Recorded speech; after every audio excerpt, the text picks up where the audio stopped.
Hello बच्चों, आज हम एक बहुत ही इंपॉर्टेंट टॉपिक को डिस्कस करने जा रहे हैं जो कि है क्वाड्रेटिक इक्वेशन। क्वाड्रेटिक इक्वेशन का जनरल फॉर्म क्या होता है? ax square plus bx plus c। एक ऐसा पॉलिनोमियल है जिसकी जो हाईएस्ट डिग्री होती है वो कितनी होती है? 2। यहां पर हम डिस्कस करेंगे कि नेचर ऑफ रूट्स क्या होता है। तो सबसे पहले तो क्वाड्रेटिक इक्वेशन के बारे में एक जनरल इंफॉर्मेशन आपको हम बता दें कि ये एक जनरल इक्वेशन है क्वाड्रेटिक इक्वेशन का ax square plus bx plus c। यहां पर a, b और c क्या है? ये रियल नंबर्स हैं। क्वाड्रेटिक इक्वेशन की एक एसेंशियल कंडीशन होती है जो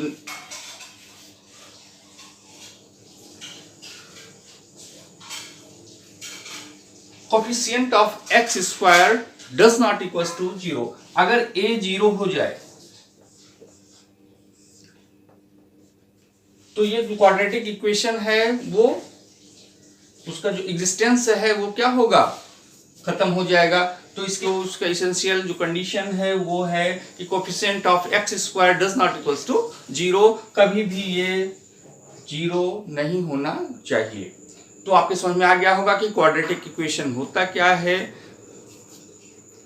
उसकी कंडीशन क्या है। अब हम सीधे आते हैं टॉपिक पर। हमारा आज का टॉपिक है नेचर ऑफ रूट्स। बच्चों, आपको पता होगा फंडामेंटल थ्योरम से कि जिस भी इक्वेशन की जितनी डिग्री होती है उसके उतने ही रूट्स होते हैं। तो यहां पर क्वाड्रेटिक इक्वेशन मींस डिग्री कितनी है? पावर 2 है। तो इसके कितने रूट्स होंगे? 2 रूट्स होंगे।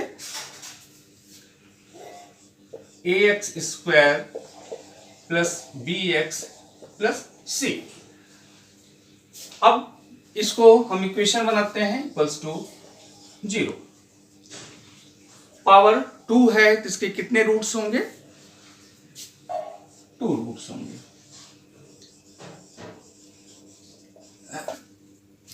रूट्स की कुछ क्या नेचर होगा उसकी एक लिस्ट हम आपको देते हैं जिससे आपको समझने में आसानी होगी। आपको उसी से शॉर्ट लिस्ट करना है। कैसे करना है वो हम आपको समझाएंगे। तो आप देखिए कौन कौन से कंडीशन पॉसिबल हो सकते हैं। रियल हो सकता है रूट्स का जो नेचर, ये रियल रूट्स हो सकते हैं। दूसरा इमेजिनरी हो सकता है, इमेजिनरी हो सकता है। थर्ड है रेशनल हो सकता है। फोर्थ कंडीशन है इरेशनल हो सकता है, इरेशनल हो सकता है। रियल हो गया, इमेजिनरी हो गया, रेशनल हो गया, इरेशनल हो गया।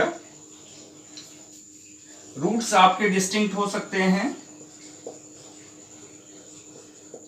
डिस्टिंक्ट हो सकते हैं।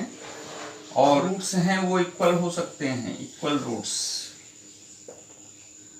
आपकी इन्हीं लिस्ट जो आपकी 6 लिस्ट दी गई है इसी कंडीशन से आपको सेलेक्ट करना है कि किस कंडीशन पर हमारा नेचर है जो रूट्स का वो क्या होगा। तो सबसे पहले हम इसकी वैल्यू देखते हैं। श्रीधराचार्य, जिसको क्वाड्रेटिक फार्मूला इक्वेशन भी बोलते हैं। क्वाड्रेटिक फार्मूला क्या है? x की वैल्यू हम कैसे फाइंड आउट करते हैं?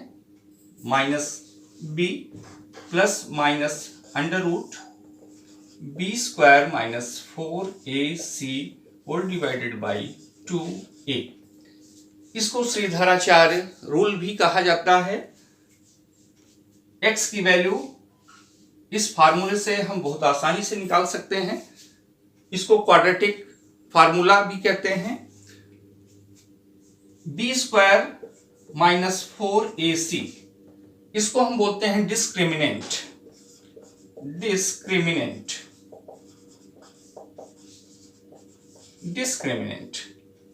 आप यहां पर ध्यान से देखिएगा कि जो भी चीजें हैं जो इसका इक्वेशन की जो वैल्यू है x की वो किस पर डिपेंड कर रही है? प्लस माइनस के बाद जो फैक्टर आ रहा है b स्क्वायर माइनस 4ac, ये क्या है? एक डिसाइडिंग फैक्टर है। इसी पर सारा जो रूट्स का नेचर होगा वो डिपेंड करेगा कि रूट्स क्या होंगे, क्योंकि -b/2a में ये प्लस और माइनस के साथ ही ऐड और सब्ट्रैक्ट हो रहा है, तो इससे क्या होगा, उसका नेचर क्या होगा, वो चेंज होता रहेगा। अब हम देखते हैं कि इसका नेचर कैसे चेंज होता है और इससे इस की वैल्यू पर क्या इफेक्ट पड़ता है। तो आइए एक एक कंडीशन लेके हम इसको डिस्कस करते हैं कि आखिर डिस्क्रिमिनेंट का क्या इफेक्ट आपके वैल्यू पर पड़ता है जिससे इसका नेचर डिफरेंट हो जाता है। तो सबसे पहले हम केस फर्स्ट लेते हैं। x की वैल्यू आ गई आपकी -b plus minus under root b square -4ac whole divided by 2a। अब यहां पर हम डिस्कस करेंगे case first. If b square -4ac equals to 0, हम ये मान लेते हैं कि इसकी वैल्यू 0 है। अगर इसकी वैल्यू 0 होगी तो x की वैल्यू क्या आएगी, ये होगी -b/2a। आपको पता है कि क्वाड्रेटिक इक्वेशन है, इसकी 2 वैल्यूज होंगी। इसके मतलब ये जो आपकी वैल्यू एक सिंगल आपको दिख रही है, ये दोनों क्या हैं, अलग अलग होते हुए भी क्या हैं, इक्वल वैल्यू है। इसका मतलब इसका नेचर क्या होगा, नेचर ऑफ रूट्स क्या होगा। फर्स्ट, ये क्या कैसी वैल्यू है, ये रियल वैल्यू है। सेकेंड, ये b/a इस किस फॉर्म में लिखा गया, रेशनल कंडीशन में है तो रेशनल भी होगा, रेशनल होगा। थर्ड क्या है, इसकी 2 वैल्यूज होनी है, दोनों में इक्वल एक वैल्यू शो हो रही है, इसके मतलब तो डिफरेंट वैल्यूज हैं जो कि क्या है, इक्वल है, इक्वल वैल्यू है। 2 वैल्यूज आर इक्वल।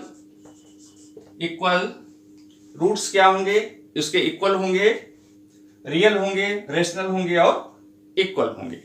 आपके समझ में आ गया होगा कि कैसे हम इसको फाइंड आउट करते हैं। x की 2 वैल्यूज होनी चाहिए, लेकिन यहां पर कितनी वैल्यू आपको शो हो रही है, -b/2a। एक, इसका मतलब एक ही होते हुए भी ओवरलैप कर रहा है, एक दूसरे पर कोइंसिडेंट है। क्या है, -b/2a, तो इसकी वैल्यू क्या होगी, वैल्यू 2 डिफरेंट वैल्यू होते हुए भी ये क्या है, इक्वल वैल्यूज को शो कर रहा है। तो इसका नेचर क्या होगा, ये रियल होगा, रेशनल होगा और इक्वल वैल्यू को शो करेगा। आपके समझ में आ गया होगा कि इसका नेचर क्या होगा जब कंडीशन होगी b square -4ac equals to 0।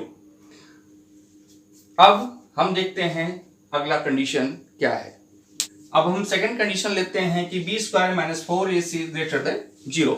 इसमें हम एक कंडीशन आपको बताएंगे क्या लेना है, इंपॉर्टेंट है, इसको ध्यान से सुनिएगा। यहां पर अंडर रूट है, अंडर रूट के अंदर इसकी वैल्यू एक बार परफेक्ट स्क्वायर भी हो सकती है। ध्यान से सुनिएगा इसका, इससे नेचर पे इसके बदलाव होगा, इसके डिफरेंट नेचर्स आएंगे। नंबर 1 आप ध्यान से सुनिएगा इसको, ये b स्क्वायर -4ac क्या है, अंडर रूट के अंदर है। एक बार कंडीशन होगी कि ये परफेक्ट स्क्वायर हो सकता है या परफेक्ट स्क्वायर नहीं हो सकता है। तो पहले हम कंडीशन देखते हैं कि जब ये परफेक्ट स्क्वायर ना हो, तो b square -4ac greater than 0 but not a perfect square,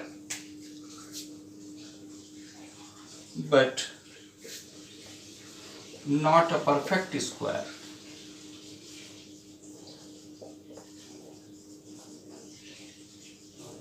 अब देखिए आप, x की वैल्यू क्या आएगी, ये परफेक्ट स्क्वायर नहीं होगा तो इसमें एक बार प्लस आएगा, एक बार माइनस आएगा। ये परफेक्ट स्क्वायर नहीं है तो अंडर रूट में कोई भी वैल्यू आएगी कि जिसका कि हम स्क्वायर रूट नहीं निकाल सकते हैं।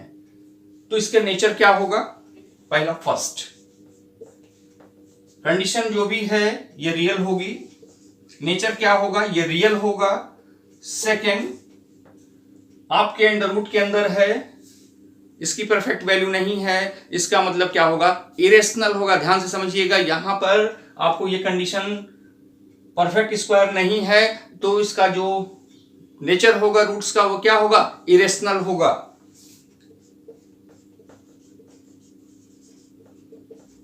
इरेशनल होगा। नंबर 3 क्या है आपका, इसकी जो वैल्यूज होगी एक बार प्लस आएगी, एक बार माइनस होगी, तो इसकी क्या होगी, डिस्टिंक्ट वैल्यू होगी। थर्ड होगा डिस्टिंक्ट वैल्यू,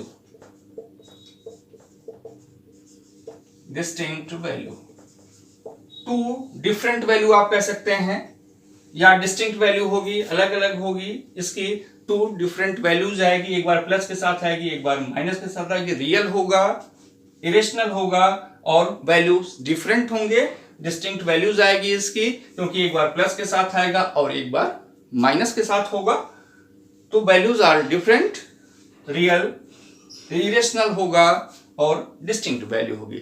आपको क्लियर हो रहा होगा कि कैसे हम इसको निकालते हैं। अब नेक्स्ट कंडीशन हम लेते हैं कि जब ये परफेक्ट स्क्वायर हो, B square minus 4ac is a perfect square. Case third हम लेते हैं कि B square minus 4ac greater than 0, a perfect square. ये परफेक्ट स्क्वायर होगा तो यहां पर सारी चीजें वही होंगी, लेकिन इरेशनल की जगह पर क्या होगा, ये रेशनल हो जाएगा। सारी वैल्यूज वही होंगी, डिफरेंट होगा, डिस्टिंक्ट वैल्यू आएगी, रियल होगा, बट इसका कोई परफेक्ट वैल्यू निकल के आएगी पी बाई क्यू के रूप में, जो कि रेशनल की कंडीशन है। तो यहां पर ये क्या हो जाएगा, ये रेशनल हो जाएगा। अगर ये परफेक्ट स्क्वायर है तो ये रियल वैल्यू होगी, रेशनल होगी, और इसकी डिस्टिंक्ट डिफरेंट वैल्यू होगी। क्लियर हो गया। अब नेक्स्ट केस फोर्थ है।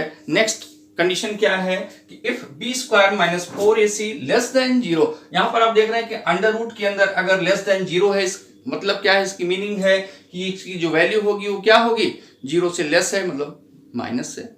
माइनस है तो अंडर रूट में उसकी वैल्यू फाइंड आउट करना पॉसिबल तो है, बट आपके सिलेबस के अकॉर्डिंग ये इम्पॉसिबल है। तो यहां पर जो नेचर होगा रूट्स का वो क्या हो जाएगा, इमेजिनरी होगा। इमेजिनरी कंडीशन आ जाएगी कि इसकी वैल्यू हम फाइंड आउट नहीं कर सकते हैं। तो रूट्स कैसा होगा, इमेजिनरी होगा। आपके समझ में आ गया होगा। अगर आपके समझ में आ गया हो तो ज़्यादा से ज़्यादा इसे शेयर करें। यदि आप चैनल पर नए हैं तो अवश्य सब्सक्राइब करें, जिससे इस महत्वपूर्ण टॉपिक या इस तरीके के महत्वपूर्ण टॉपिक्स का लाभ ज़्यादा से ज़्यादा बच्चे उठा सकें। Thank you.